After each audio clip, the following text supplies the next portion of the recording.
Hey everybody, this is Rocco's Fish. We are back with another video. Today I'm going to go over how to care for Nicaraguan cichlids, otherwise known as Macau cichlids.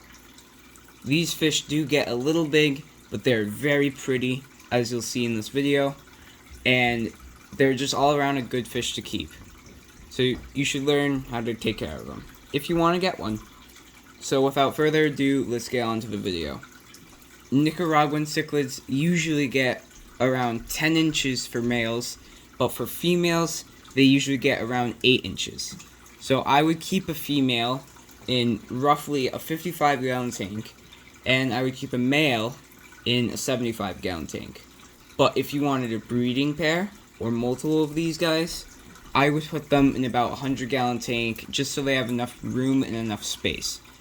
Because these fish are a little territorial, so you do want to give them that space so they don't fight. For my Nicaraguan cichlid, I'm keeping him in a 55-gallon tank, just because I don't know if he's a male or a female yet. He's roughly 6 inches right now. He's about the second biggest fish I have in here, besides my Sevron. And so they do get pretty big. So just be careful of that. Now for tank mates, I would keep these guys with similarly sized cichlids, along with sometimes angelfish, heavily armored catfish, and basically for me, all types of catfish work.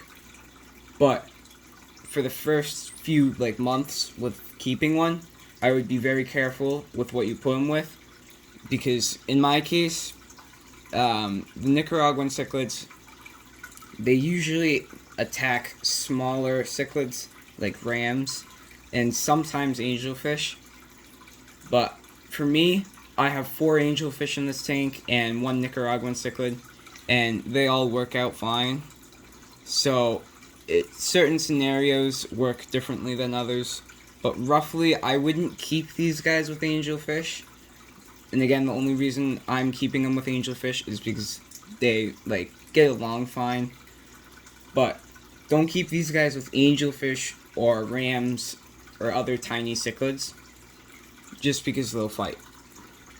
For food, I would feed these guys probably bloodworms, sometimes flakes, and once they get about 6 to 4 inches, I would start feeding them pellets, once they can start eating them. And if you have a small specimen, like I said, I would feed them bloodworms and flakes, just so that they can swallow it and eat it easily.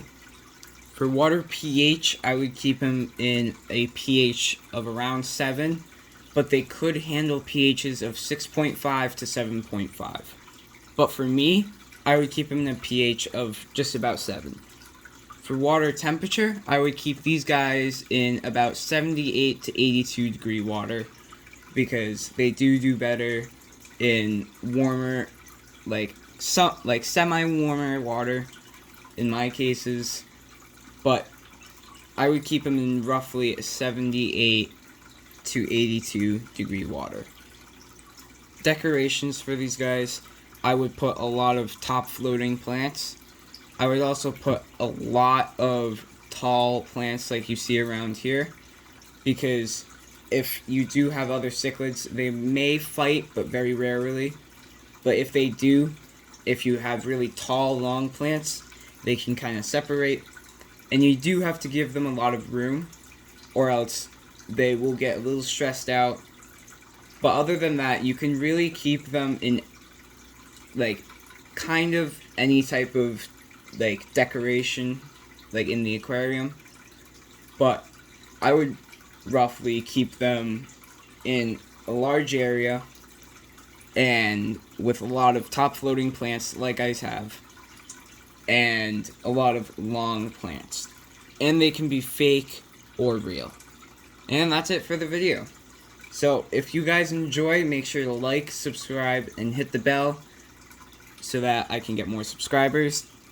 And also, I want to get 1,000 subscribers on the channel, and I would be so happy if that happens. So subscribe, click the button, and hit the notification bell. And I'll see you all in the next video. Bye.